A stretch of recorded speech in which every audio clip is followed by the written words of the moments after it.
idea is good, then money is not a problem today. Aman was recently awarded the Celebrity Entrepreneur of the Year by none other than the Prime Minister of the country. And अमन ने उस समय मंच पे जो बोला, जो stage पे बोला, मैं उसे रिपीट कर रही हूँ. उन्होंने कहा कि हम कोविड से पहले बाहर मैन्युफैक्चर करते थे, मुझे please correct me if I am wrong, और उसके बाद 70% मैन्युफैक्चरिंग हम भारत में कर रहे हैं. अब ये बहुत बड़ी चीज़ है अमन. आपको लगता है कि जो मेक इन इंडिया एंड जो स्टार्टअप इंडिया है, has that really led to an impetus for businesses in India? हाँ मैम, सच है. एक्चुअली अगर आप देखो 2020, मैं आपको सिंपल अपनी थोड़ी जर्नी बताता हूँ. 2016 से पहले ना ब्रांड भी नहीं बनते थे इंडिया में, राइट. हम लोगों को सबको अगर मेरी इंडस्ट्री में बात करें तो there were only Japanese, Chinese brands, but German brands, but Indian brands का इतना नाम होता नहीं था. तो हमने पहले वो चेंज किया कि Indian brands also became a little popular, that people started accepting. If you look at any industry today, आज की डेट में there are new brands which are coming up. Luggage industry में भी there is a brand call Mokobara which is doing very well. Uimi करके एक brand है, और ये 1 साल पहले ब्रांड किसी ने सुने भी नहीं थे. So if you see industry by industry, shoes में आपको पता है, शूज़ में भी इंडियन ब्रांड्स आने लग गए हैं. टी शर्ट्स में Indian brands have started doing so well. So I think there is industry by industry, Indian brands are coming popular. हमारी इंडस्ट्री में क्या था ना, अनफॉर्चुनेटली मैन्युफैक्चरिंग जब हमने स्टार्ट की ना, इंडिया में होती ही नहीं थी. कोई नहीं करता था. मतलब पहले ना हम लोगों इंडिया में कोई ऐसा नहीं था कि इंडिया में एक भी फैक्ट्री मिल जाए, और हम फैक्ट्री हमें नहीं चलाना आता, हमें नहीं पता था कि लेबर कैसे मैनेज करना है, हमें नहीं पता था कि कैसे बनता है एक एक चीज़, एक एक पार्ट.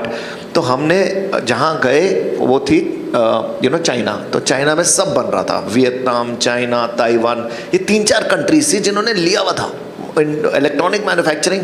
हम क्या, एप्पल भी वहीं से बनवाता था, राइट. हम तो फिर भी छोटे से एप्पल के सामने बहुत छोटे हैं, बट एप्पल भी वहाँ बनवाता था. हम क्या चीज़ हैं, राइट. फिर आप धीरे धीरे देखो इंडिया में बनने लग गया है. इंडिया में इकोसिस्टम डेवलप हुआ. ये startup India, make in India initiatives, PLI schemes, PMP schemes, इतनी स्कीम्स आई हैं जिसकी वजह से तो ईजी हुआ है. अदरवाइज एक फैक्ट्री है जो पूरे वर्ल्ड के लिए बना रही है, राइट. वहाँ पे obviously economies of scale better होंगी, करेक्ट. तो हम मतलब as a business man, why will I, keeping nationalism aside, why will I make in India? If a product is bought by my competitor for 100 rupees from X country, and I have to purchase the same product at 120 rupees in India. True. So I think the government supported, government helped, government gave these schemes, government encouraged that, guys, why don't you do that in India? We started doing that, ma'am. It was tough. 2 years, we didn't, in fact, we did not know how to make in India. But touchwood, we are very proud that a significant portion of our products are now made in India, and we are happy about it. Earlier, we were, not even creating jobs in India, right? Today, we have more than 10,000 jobs indirectly, which we've created out of our manufacturing facilities in India. Amazing, amazing. You also said, अभी आपने खुद ही कहा कि because of economies of scales, China is a manufacturing hub and it's producing at a very cheap rate.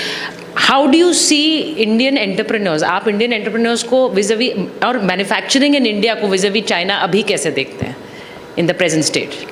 Ma'am, एक manufacturing ना पहले इतनी cool और पता नहीं ये वर्ड यूज़ करना नहीं चाहिए, बट कर लेता हूँ. Manufacturing is sexy again, right. People are ready to manufacture in India and people are actually opening manufacturing sites. आप डिक्सन करके एक कंपनी है, ये नोएडा में ही है, उसका स्टॉक देखो कहाँ जा रहा है, right. If you see, people are now factory खोलने को तैयार हैं, फैक्ट्री खोल रहे हैं. अगर आप टाटा ने भी अभी आई थिंक फैक्ट्री स्टार्ट कर दिया for electronic manufacturing. Adani is also getting into it. I think India में manufacturing is becoming cool and that is a good part about manufacturing. So and as entrepreneurs हम लोग तो ढूंढते हैं कहाँ पे नेक्स्ट ग्रोथ एवेन्यू है. सो जैसे अब मैं आपको सिंपल बताता हूँ, हमने मैन्युफैक्चरिंग शुरू करी नोएडा में ही डिक्सन के साथ, और now we are manufacturing for the world. There is a company which might give us contract for their products to be made by us in India, which is Nokia करके नाम था, Nokia HMD. So we might make their products in India for them, and for their global market. So which is the next step which Boat is gonna do. Obviously